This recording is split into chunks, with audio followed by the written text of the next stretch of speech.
Hi, my name is George Ransom. We're part of the Walpole Historic Society. We're here today to present a PowerPoint presentation on Plimptonville celebrating 200 years. A short time ago, before the epidemic, we had a walk around Plimptonville celebrating 200 years. Also in connection was the presentation of a book that we had collaborated with the Historic Society and the Kendall collection of photographic memorabilia from the Walpole Historic Society. We're going to go through today and see some of the unseen pictures of Walpole, and we'll have a chance to see a unknown artifact. Here is the Walpole Lewis Castle. It can't be quite seen from the street. Maybe in the winter you might be able to see it, but we'll have a chance to see a lot of different buildings along the way. So to start us off, we're going to see some of the buildings in Plimptonville. We'll talk a little bit about the architectural styles and period details you'll find. Plimptonville site was established in 1819 along with the Plimpton Ironworks. We're going to be talking about the Plimpton and Lewis family. We'll talk about the Lewis Farm, which is one of the largest farms in Walpole, over 200 plus acres. We'll talk about some of the major figures, and we'll have a chance to replicate what was done on the actual walking tour in Plimptonville. This is a scene of the farm as it is today. It's on the corner of East Street. This is the Jason Lewis Farm, and this structure was actually the structure from 1847. The Lewis Farm. So as I said earlier, it's 200 acres. The Lewis Farm also had the first pool in Walpole, 1918, and the only reason we know that is somebody probably from the Lewis or Plimpton family inscribed it in the cement in the pool. So the pool is actually the first pool with 100-year heritage. There's a carriage house, there's a horse stable, 4 large barns, an ice pond, an ice house. There's a farm manager's house, the buildings, tennis courts, along with 120 milking cows. And the Lewis Farm also housed the Walpole Footlighters from 1939 to 1955. David Lewis owned the farm from 1765 to 1939. It was given to his son Jason and Ruth. Ruth was from New Hampshire, and Jason was a war veteran who came back to run the farm effectively for a number of years. They also had teams of horses and stagecoaches running right from the Lewis Farm to Boston.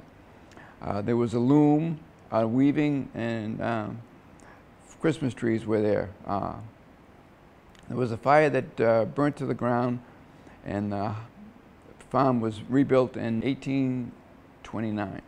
This is the original picture of what the size of the barn is. As you can see from the picture, it was roughly around 1900. The stone wall is still there, and this is one of the milking barns. This is a front view of the house. It has 5 bays in it, and it's currently 5 condos at this point. As is one of the traditions with the Lewises and Plimptons, they had annual family reunions. This is a picture in 1912 of the Lewis family gathering at the usually Thanksgiving time. Celebrations were abound in Plimptonville, and his 4th of July celebration with a master of ceremony leading the carriages across the river on Plimpton Street. Looking across at the Plimpton farm, you can see there was an open field. This is where the ice pond was. This is an obscure view, but you can see that there were, you can almost not see the farmhouse. There are 4 large barns along the area surrounding the Lewis farmhouse. Moving down the street, the most impressive structure in Walpole at the time was the homestead. This was the Calvin G. Plimpton house. This is the second house built on the property. And as you can notice in the picture, across behind the barn is open fields, and that's between the barn and the Neponset River. So it was all open fields for grazing of cattle and sheep. This is a present-day view of the Plimpton House, or commonly referred to as the homestead by everybody. It's a large Second Empire home built on the area. The house is currently for sale at this point. To start us off on our tour, we gathered around the Lewis Square. This is the Brachius Lewis statue built here in 1911. So Brachius Lewis statue in the square. The square was a 1-acre gift by Isaac Newton Lewis, probably Walpole's most famous historian, who lived in the house right next to where the statue is. The Lewis statue is facing south, saluting the departing foes. Somehow the statue was moved to its present location. The date and reason absolutely were unknown. That we can notice up close the sword is missing. We don't know how and where that happened. The curbing was also removed. We know where that is. That was moved to the Bradford Lewis Community Center downtown Walpole. For those newer people in Walpole, that is directly where the CVS is. This is another view of the statue. Along with the statue is another monument to one of Walpole's historic figures, Bradford Lewis. And this is a water fountain for him, and you can see that it was done by his son actually in 1910. So this was the first monument or statue on the site. So this is the Sergeant William Lewis House, 1832. It's about 1,700 square feet. And Isaac Newton Lewis spent his whole entire life in the house, with short exception living in the castle. So as Sergeant William bought the house, it's 1 Plimpton Street, although the sign right in front of it says Everett. It was 12 acres originally. The house was built in 32. It has 2 fireplaces, and at this point, it's been abandoned for about 12 years. Here's a view of the farm with one of the wagons there. So there were 200 acres. It goes from East Street all the way down to the river, to the Plimpton, to the Neponset River. The Nichols House right across the street also recently sold in the last 2 or 3 years. It was the site of the original ice pond. It's 400 East Street. The original house was either 1905 or 1937. We have it as several different dates, but it's basically a standard expanded colonial, 2,900 square feet, 8 rooms, 5 bedrooms, bath, servants' quarters on 3.2 acres. This is the Ann Hastings house, Ann barn, 1800s. It's 429 East Street. It's kind of a Gothic Victorian style house. It has 2 staircases, 2 sun porches, 5 bedrooms, servants' quarters, a barn with a tack room on it, and basically it was Ann Hastings was built by George Arthur Plimpton for his wife. This is a beautiful picture of the barn. The barn's in pristine condition and was used for riding. Lewis Castle, one of the most picturesque sites in Walpole, seen by few, but it was built by Isaac Newton Lewis. Started in 1892, completed in 1896 by a famous Boston architect, John Williams Beale. He was also responsible for the building of the Walpole Town Hall. So the walls are 2.5 feet thick. It's 3,500 square feet, 4 fireplaces. The chimneys were built into the walls of the turrets. There's 8 rooms, 1 bath. It's about 5 acres on a hill overlooking Plimptonville. This is the front view. It was all covered in ivy at the time, so you can see how pristine it was. How do we know when it was built? It was right here in the cornerstone or the backstone of the castle, 1896. Here's the back of the castle. It's probably the most picturesque part of the castle. The rhododendrons, and the flowers are beautiful over there, and it's a very quiet setting. Happened to thumb across a sketch. It was probably done on a paper napkin of what the castle should look like. We don't have any author of who did this, but it was most likely, my best guess as a historian would be Isaac Newton Lewis. He made several trips over to Wales and Scotland and was enamored by the castles in that area. Along that time period, there were many other castles built in the Boston and New England area, replicating the interest in castles. Here's a front elevation view of the castle. This is a great picture of Isaac Newton Lewis. He's got his bugle and his drum, and he was part of the 4th of July celebrations here. That's in front of the Lewis farm. Isaac Newton Lewis is a great graduate of Harvard University and Boston University Law. He was a teacher, lawyer, a notable historian. He donated and commissions the statue to be built with his sister. He's fully participated in many community activities and events. Here he is riding his horse. It's a great picture of him on the Lewis farm.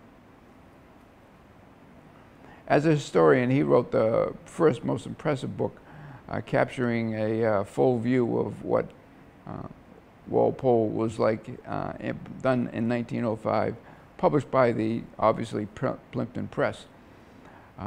He documents addresses by Sir Walter. Walpole participated in many town celebration and activities and commissioned the statue to be built.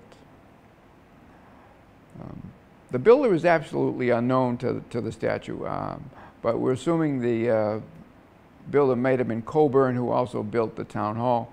And there was a Coburn who lived on Plimpton Street, so it wouldn't be a foul leap to expect that he was the builder of the castle. The castle has been through the Lewis family to several generations, and it's also spent exceptional periods of time unlived in, so it's currently unlived in at this point. Some of the buildings in Plimptonville, we'll take a look at Henry Plimpton's purchase of the 23 acres back in 1816. He bought the upper and lower privileges, which would be, he could build a dam there. There was a canal built. He built his mills and foundries there and counting houses. He was a Orthodox minister in the Congregational Church.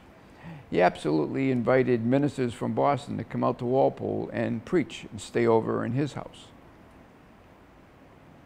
Early industry. So what was down there on Plimpton Street? You would never know anything was down there now. It's a quiet rural setting now, but there was a trip hammer shop. They produced hose and agricultural tools, a twine shop, hosiery. Daniel Ellis erected a mill to build satinets in a large boarding house. Satinets are basically a material made similar to what burlap bags were made of, but only a little smoother.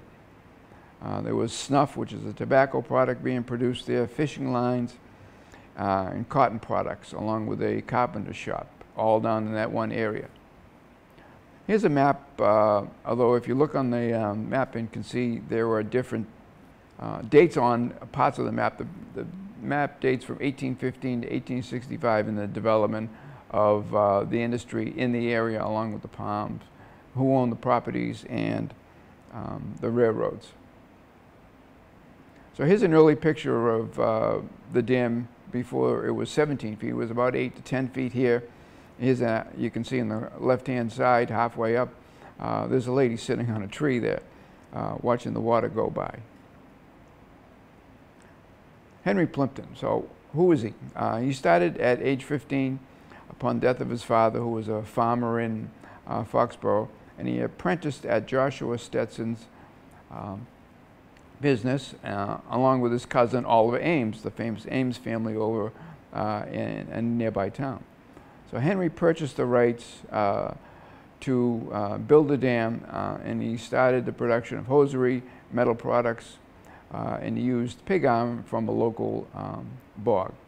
He served as a sergeant in the military, and his expansive home was built right on the site.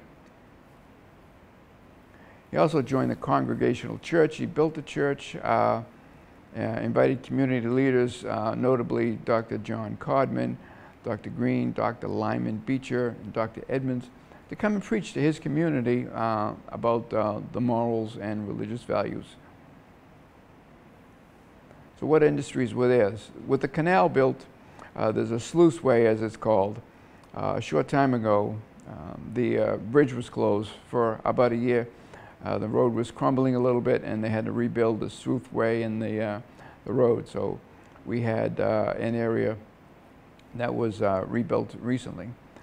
Henry had 10 acres he bought with the water privileges from Mr. Hartshorn, another famous Walpole name, and he rose the water level to an additional 8 feet along with the earth dam. And he built his twine shop and expanded his tool manufacturing on site there. It's not a great picture, but it's an early picture of Henry Plimpton. This is the Henry Plimpton House, built overlooking the Neponset River. The front of the house is where that bay is now. So Henry Plimpton House, 129 Plimpton Street. The original entrance was facing Plimpton Street with the original 23 acres, the mill sites, housing general store in his house. The house is almost 5,000 square feet. It has 10 rooms, 5 bedrooms, 3 baths, 2 fireplaces, double staircase. A lot of period detail remain in the house, and it was a wonderful home for a number of years. One of the most famous people who lived there was Joseph Nye Welch. And Joseph Nye Welch was famous for, he was the lawyer from Hale and Dorr, who was a partner in the company and chief counsel for the U.S. Army in the Communist Act. He was the broadcaster in 1954 who his famous quote was, "Have you no decency, sir?" He was on the front page of the Life magazine in 1954 for his work in that legal battle. This is how the house looked around 1900. It still looks the same way today. And you can see the stone wall along the way. Plimptonville has been always noted for connection with all of the Plimpton houses with stone walls. So what styles of housing was built? So most of the homes were built in the early to the mid-19th century. So they were vibrant houses, cottages. There's a stable. There was carriage houses. They were turned into living quarters. All look similar because they're all painted green and white. Although there were 2 houses that were red and 2 that were yellow. They were constructed with stone granite foundations. They all had original cedar clapboards, multiple chimneys. There was a brook that runs actually right through one of the houses, including in the foundation. You'll find thousands of orange daylilies along the road. Some of the houses had sleeping porches. And today they look very similar to what they must have looked like 200 years ago. So this is the original Lewis farm after it burnt down. The original farm burnt and was rebuilt in a short period of time. This is a great old picture of the homestead. As you can see on the left-hand side, the metal fence was part of the fabrication of the Plimpton Ironworks down below, and Calvin G. Plimpton, who was Henry Plimpton's son, built this house for his wife. As you can see the stone walls, you can see the inlet in the stone wall here. I'm assuming that there was a large tree right there, so they just built a stone wall around the tree. So the styles, a Greek revival with balanced proportions. A lot of the houses, 6 houses, have these beautiful columns. The Lewis farm was rebuilt in 1928, a federal style. The castle could be defined as a Victorian era building. The homestead was a Second Empire house. At the time was the largest house in Norfolk County.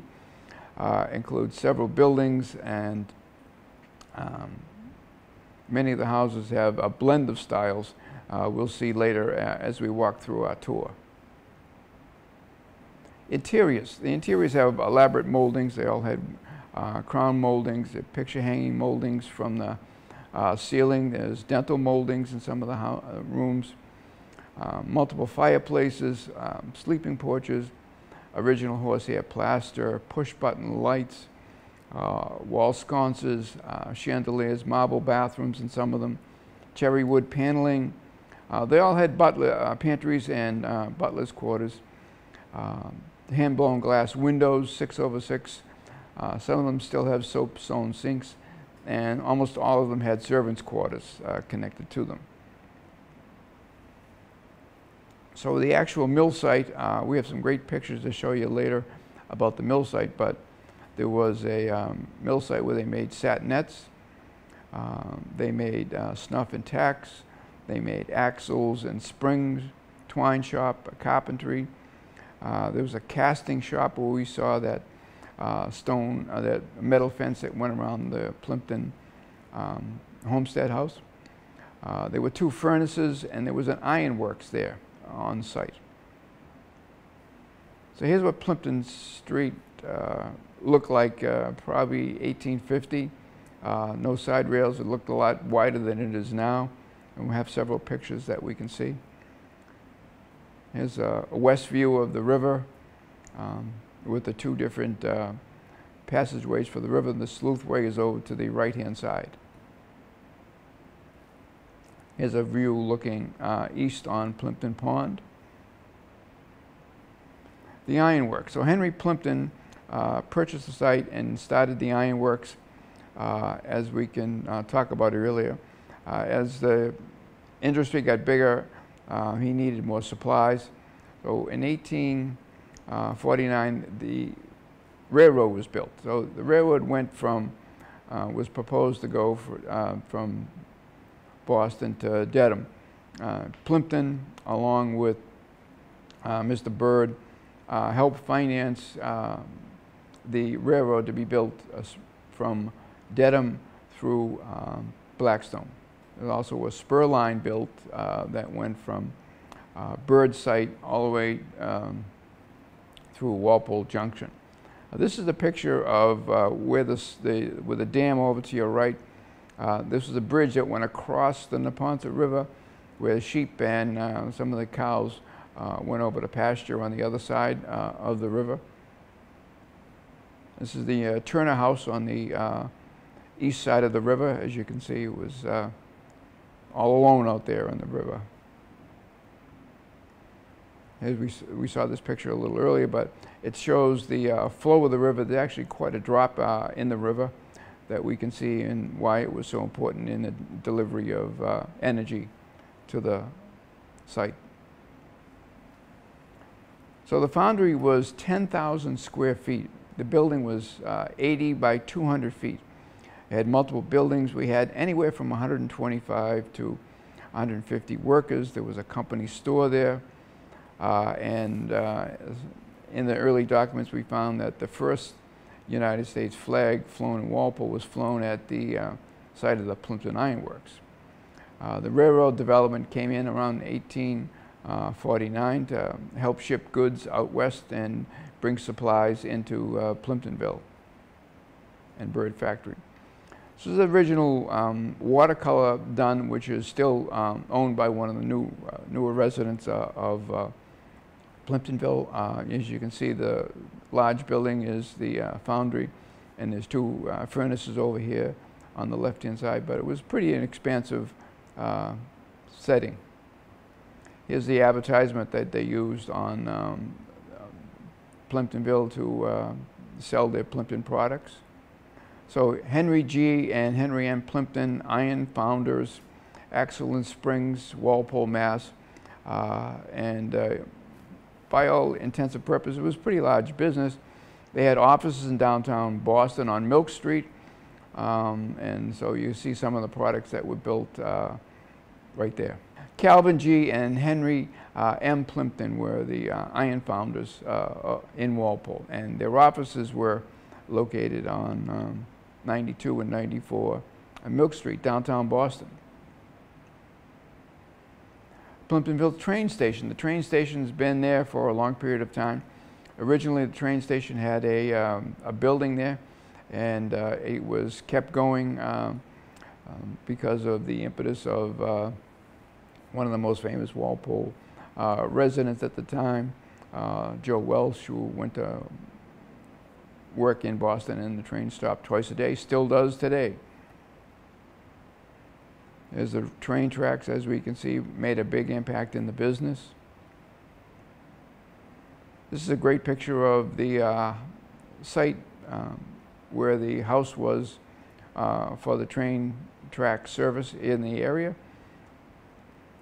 At one point after Calvin G. Plimpton, died of an industrial accident due to a blood clot in his leg, the Plimpton Ironworks was sold to Tilton. They kept the name for a few years, and then it went to the Lewis Spring Company, but they still made the same products and advertised and used the same advertisement for a number of years. This is a picture of Mr. Tilton and his business.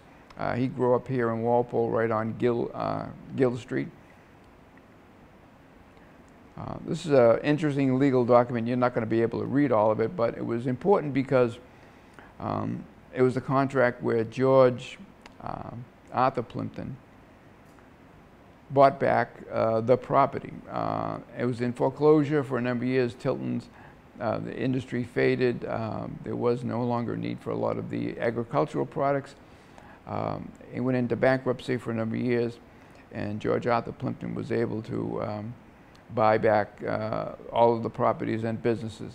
By that time, the businesses were basically non-functioning, and some of the buildings had been burnt and destroyed.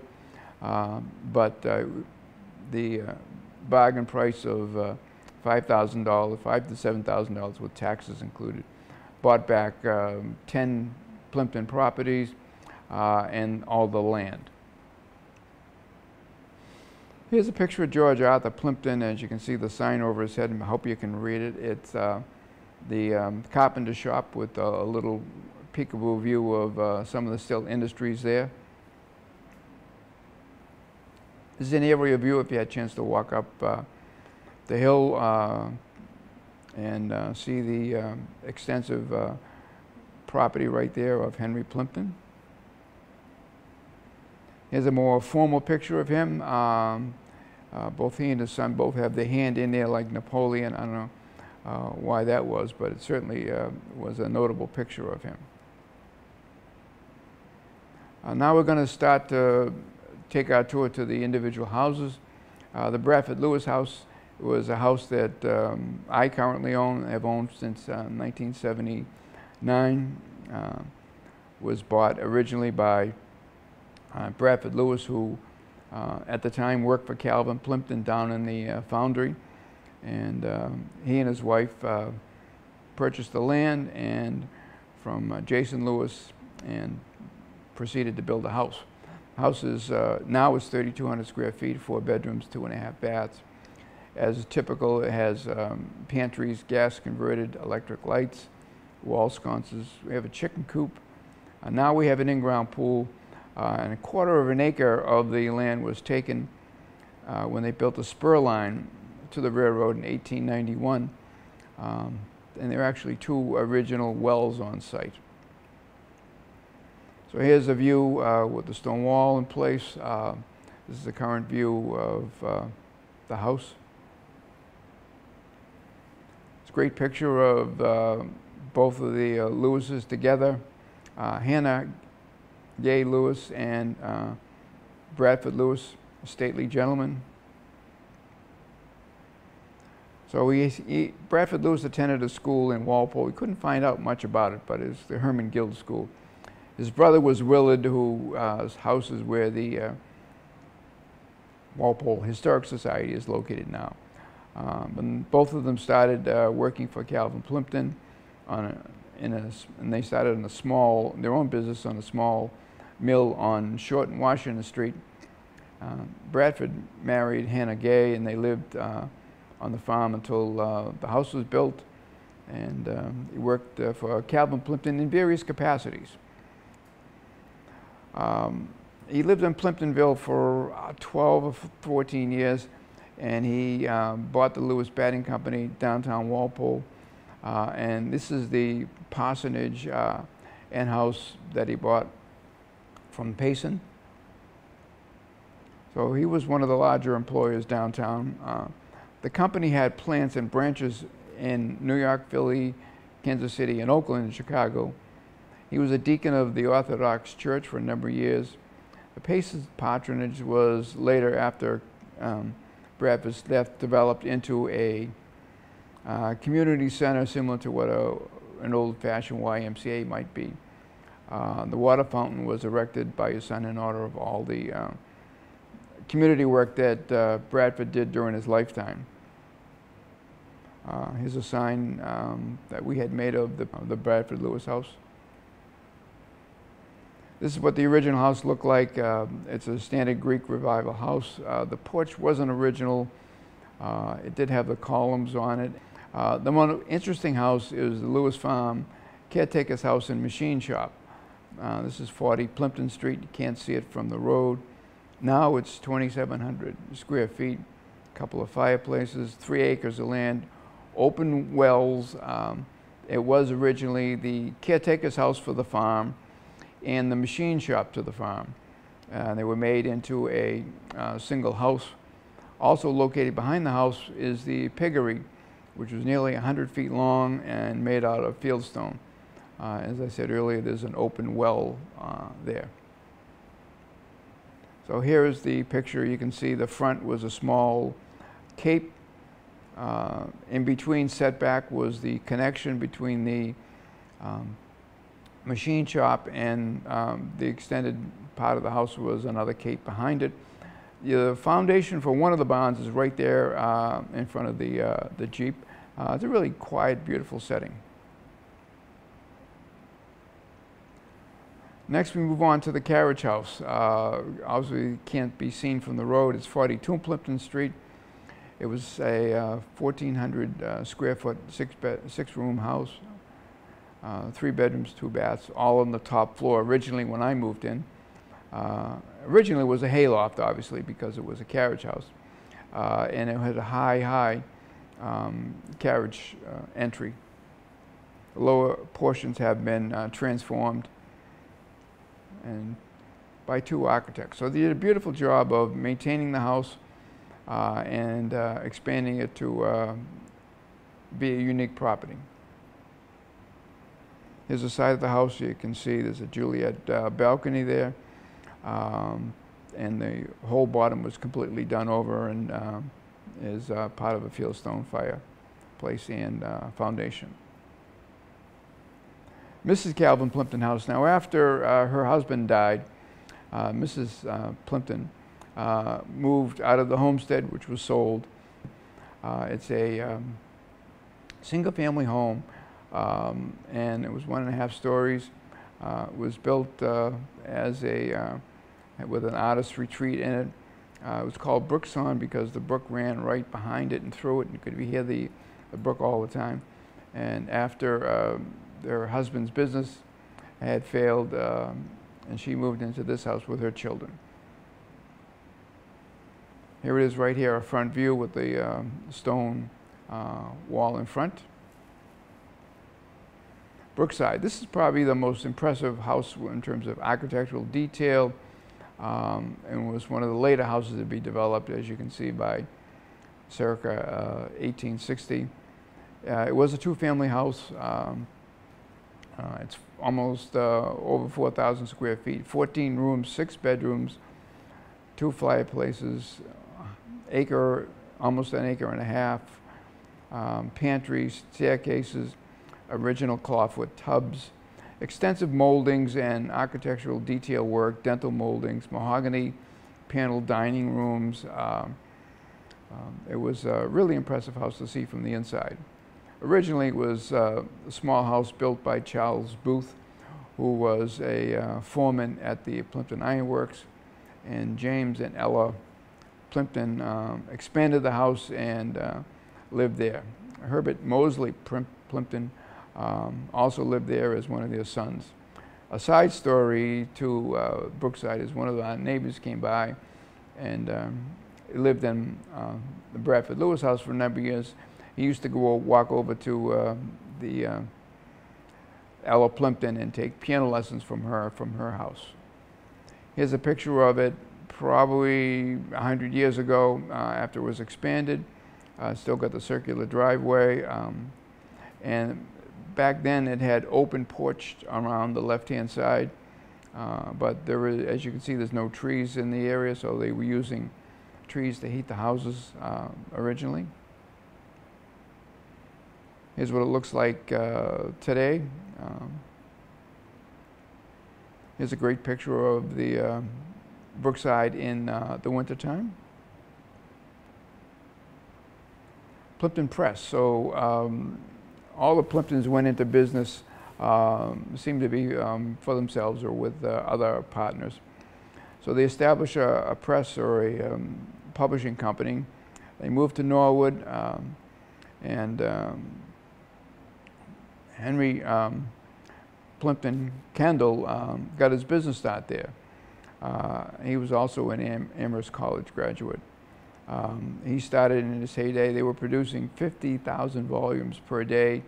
They had 120 employees, so it was a fairly large company. And it was located close by in Norwood. And they published a number of the Plimptonville and Lewis Farm publications. Back over to the homestead. Originally the Calvin Gay Plimpton House. 1939. It was destroyed by a fire in the middle of winter, 1862. Luckily, there were no injuries. They were able to save the piano and the magnificent Doric columns. Now we'll see. This is a picture of the original Plimpton House that was on site and burnt to the ground. Now we see what was built in its place, and it was an extensive house, as we said earlier, and probably the largest house in Norfolk County. So Calvin built the house for his bride, Priscilla Lewis, and in conversations with Calvin Plimpton, his son, Calvin H. Plimpton, he told me that Plimpton boys married Lewis girls, and their connection was long-standing. It has a beautiful decorative fence around the house. It's 2.5 stories. The cupola is impressive. The property was originally a farm. The 2.5-story barn was on site. They created a human-made swimming pond there on the property, and there was a chauffeur's quarters alongside the barn. So here's a picture with the elaborate fence, wooden fence along the front. This is probably George Arthur Plimpton taking his carriage for a ride, visiting. Now the Calvin Gay House had a 3rd floor classroom, ballroom, dance studio. I've been in all of the Plimpton houses. They're all different, they're all unique. They all have something really varied to see in terms of housing styles. The chauffeur's quarters are still there, and now is part of the garage. The dam was also part of the property. So here's what it looks like now. It basically has been called a homestead ever since. So Calvin Gay Plimpton, he was son of Henry Plimpton. He and his brothers were part of the family that made the business successful, transitioned from farmers to community leaders. They were all deacons in the Orthodox Church. He and his brother at 21 were a big part of the business in terms of the trip hammer shop and making of traps, lathes, and iron products. And by 1849, there were 150 machinists working on the site. Here's a picture, similar vintage of Calvin Gay Plimpton before his accident. So Calvin Plimpton and Mr. Byrd were responsible for the development of the railroad. Calvin died, as I said, in 1865, but along the way helped bring the local businesses to Plimptonville, and upon his death they had to sell the business. Henry Plimpton Kendall, probably the most successful businessman probably in Walpole. Grew up on the homestead. He was the son of a congregational minister. He was born 1878, died in 1959. He was an Amherst College graduate, and he went to work for his uncle at Plimpton Press. Soon was successful, and when George Arthur Plimpton bought the Lewis factory downtown Walpole, he put nephew Kendall in charge of making it run more efficiently and effectively. So Kendall Industries. Kendall Industries, by the time they completed their work with Mr. Kendall, 1994, there were 43,000 employees worldwide. They had $10 billion in sales. They were merged with Colgate-Palmolive, Tyco, and later Covidien. So Henry bought a house on Moose Hill where he lived in Sharon, donated the farm to the Audubon Society, and put money up for the start in the building of the Whaling Museum in Sharon, which has since closed. And Mr. Kendall was responsible for all the Kendall collection photographs. So he was living in the homestead where had all of the pictures of Plimptonville and over the years. So we just received that collection a short number of years ago. Henry's son was a Nobel Prize winner in the physics. And here's a picture of him. When I first moved to Walpole and Plimpton Street, one of the first persons I met was Phil Taylor. So Phil Taylor lived in one of the Plimpton houses we'll see later. But he was an inventor and a Walpole High School graduate who worked for Kendall his entire career, lived in Plimptonville his entire life. And so one of the final products they made was Curad, Kotex, and similar other products. He lived in the Little Red House, 100 Plimpton Street, which is originally a dorm house. Later on, pretty much early on, it was converted to classrooms. It was the site of the Hannah More Library or Literary Society. Calvin Plimpton's daughter taught there, and the ladies of Plimptonville created a literary society way back probably 1815, 1817. Collected books and lent them out to neighbors to read. Their big focus was education for their children. Carrie taught school there. Tilton lived there for a while. So Phil Taylor, the local inventor, invented absorbent cotton products for munitions. So when World War II and World War I came about, they were shipping ammunition across in large tankers to Europe for fighting. And he invented a cotton absorbent material so it kept the munitions from rusting. He also involved products such as we hear now, Pampers. The house in 1970 was 3 bedrooms and 2 baths. And here's a view of it. You can tell it was a Plimpton house because right on the fireplace, I don't know if you can see it in this picture, there's a P on the side of the chimney on the side. So the next to the Little Red House is a mill worker's house, or the factory manager's house. So this is 100 Plimpton Street. It also has a beautiful sleeping porch out back. It has a multiple bedrooms, 2,100 square feet. Has an overhang with eaves on the gable. In the front, there were machine-made scallop boards put up. The Crowley family lived there, and they were mill workers at the iron site. This house has a Jack and Jill staircase. In other words, half a staircase going up from each side of the house, joining in the middle, going up to the bedrooms on the rear. Next, one of the larger houses in Plimptonville in Walpole was 105 Plimpton Street. The owners of it was primarily a boarding house for workers. Multiple bedrooms, 16 rooms, 4 bathrooms, 6 bedrooms, fireplaces, 1.5 acres. The dam was part of this property. Warren Coburn, the international math book author, lived there. H.W. Tilton lived there until the property was foreclosed. Here's a picture of it. This is one of the Greek Revival style houses with the cemetery, and you can see the columns on this house along the front and the side. This is probably a close-up view of the house.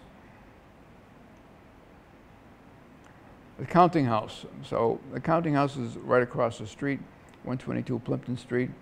It was added to in 1820. It was one of the first houses in Walpole. It wasn't actually a house. James Hickney, a spring worker, lived there. George Arthur Plimpton had a small building built next to it where they produced shuttlecocks on the site. The house is 1,800 square feet now, 4 bedrooms, 2 baths, 1 fireplace, a couple acres. And here's a view of what the house looks like today. The standard stone wall in front. The caretaker's house or counting house is way in back. It's probably got the best site in Walpole of the river. It's 139 Plimpton Street. It's adjacent to the dam. Now it's 2,800 square feet, 4 bedrooms, 2.5 baths, 2 staircases. Spectacular view of the lower Plimpton Pond. Here's what it looks like today. I think there were some new dormers added to it along the way. And right next to it was the railroad. We spoke a little bit earlier about the railroad provided by Calvin Plimpton. Calvin put up $5,000 in cash, which was quite a bit, for stock options along that 7-mile expansive connection between Dedham and Blackstone. Mr. Byrd provided the political clout, and we had freight trains running in 1847. There was a spur line built right beside my house where it split part of Plimptonville in half, but it went from Norwood Junction right to Walpole Junction. It's a 6-mile line, and it was acquired by the New York-New Haven passenger line, and it has ceased functioning at this point in 1938. An interesting story about the railroad there. It was a spur line for a number of years, abandoned, so it became a runway or walkway for people. Somehow all of the lines to the railroad, all the metal from the railroad lines were taken. Nobody knows when it was taken, how it was taken, who took it, but it was all gone. Now it's part of a conservation tract that goes from Plimpton Street right to the Pinnacle, which was part of the river. Plimptonville train station, as I said, stops twice a day.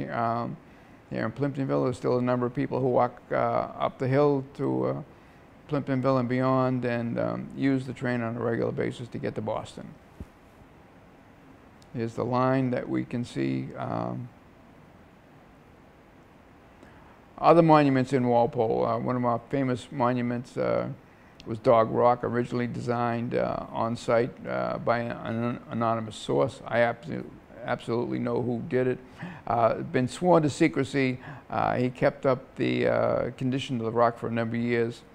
An interesting side note, during our pandemic, one of the newer caretakers of the rock painted a mask on the rock. It was so interesting. It got to the Boston Metro section of the Globe, and the controversy back and forth, so it was changed back and forth a couple of times. And finally, the person who was taking care of it said, go ahead, you know, take the, put it back the way it was. So here it is right here, and it's been there, and it's kind of a fun thing to say. All the kids know it, all the adults know where it is. It's been a nice, fun thing to see. We haven't talked about the hydroelectric dam. So George Arthur Plimpton decided at some point he wasn't satisfied with all the politics in Walpole, and built a hydroelectric plant right on the river, right next to the dam. We'll see a little bit later. So from 1929 to 1949, the hydroelectric plant, using the water power, provided an income for George Arthur Plimpton. This is another picture of the land behind the Plimpton Ironworks. Here's a picture of the hydroelectric dam as it is now. The roof was off of it, and you can see the you can actually walk across the top of the dam if you choose. It's quite deep. So here's the forward passageway for water to go down to the dam. And there's the where the sluiceway, and the water is funneled right through the hydroelectric part of the plant. Calvin Plimpton told me his father had built it, and they were generating income from Boston Edison for a number of years. There's another picture of the dam. This is a view from the dam, but where they would have had all of the Plimpton works and the mill sites. This is a picture of the sluiceway as it was rebuilt. I don't know who took this picture, but this is the part of the river where they were capturing the flow of the river to send it down to the dam, and also to the power station we'll see a little later. George Arthur Plimpton. He was attempting to secede at some point from Walpole, but never really formulated a plan. So George Arthur Plimpton, I have a couple of great pictures of him to see, but he was born in the homestead to Calvin and Priscilla Plimpton, attended Andover, Exeter, as did many of the Plimptons. Later Amherst College. His family had to move back to the Lewis farm after the fire. He attended Harvard Law, worked in publishing in Ginn and Heath, in sales marketing. He had a management office in New York and traveled the world. He soon became vice president. He purchased the Lewis farm after Jason Lewis had passed away. Traveled extensively and set up businesses in Cuba, Puerto Rico, Mexico, China, Japan. So he's a world traveler. He wasn't around much as a father, but there was plenty of help along the way with the family. He was an avid book collector and bought back the Ironworks site in 1894, along with renaming the train station. So he's developed the hydroelectric plant. He's also responsible for donating 150 acres of the town forest land for the building of the high school. There's a building there that is named after him. He was on the board of directors of Amherst College, and as we went out there, Amherst College had athletic fields named after him, buildings named after him, along with Andover Exeter Academy.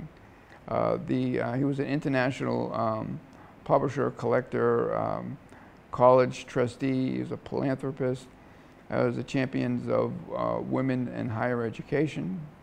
Here's a great picture of him, a dignified gentleman-looking picture.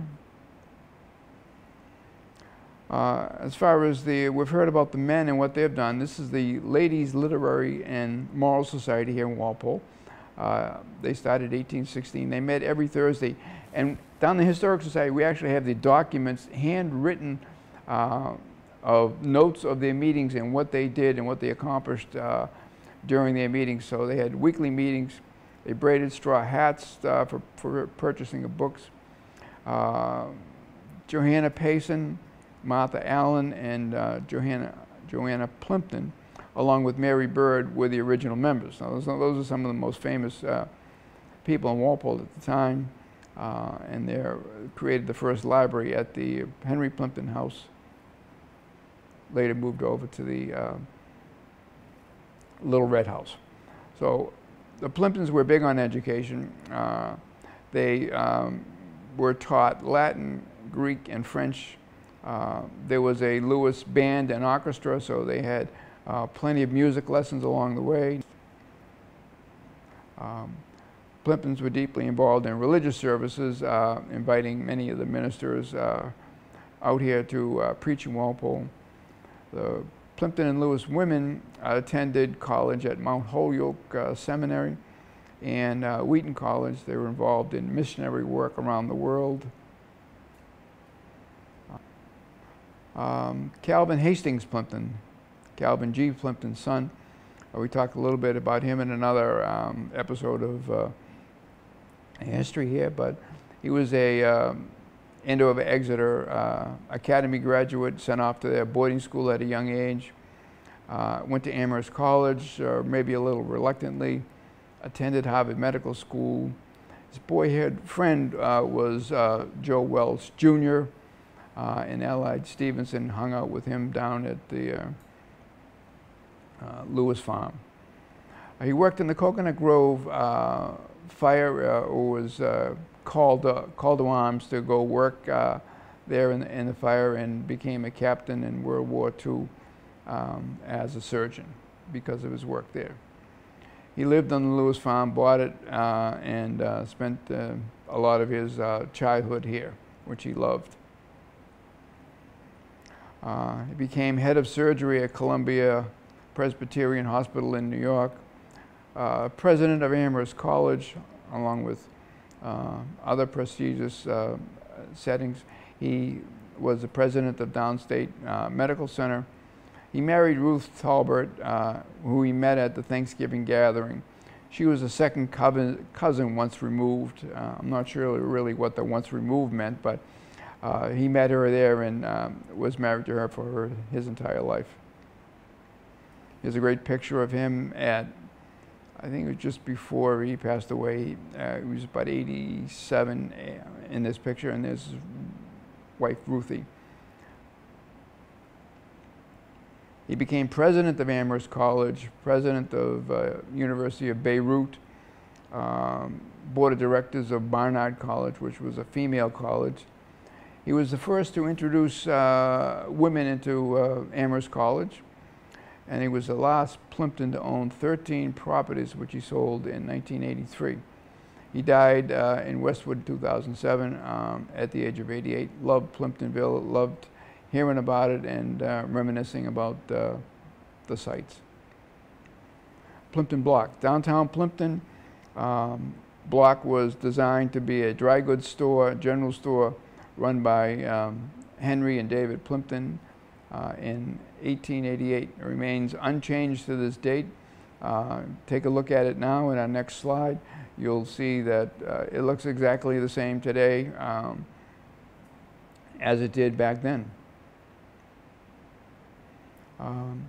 Plimpton and Lewis burial plots. They were had family burial plots both at Maple Grove Cemetery, in which it was right off of Kendall Street. So this is the part of the Plimpton burial plot. This is the George Arthur Plimpton monument. Thanks for listening today. Hopefully you've enjoyed some of the detailed history of Plimptonville and the surrounding areas. Stay tuned for our next video.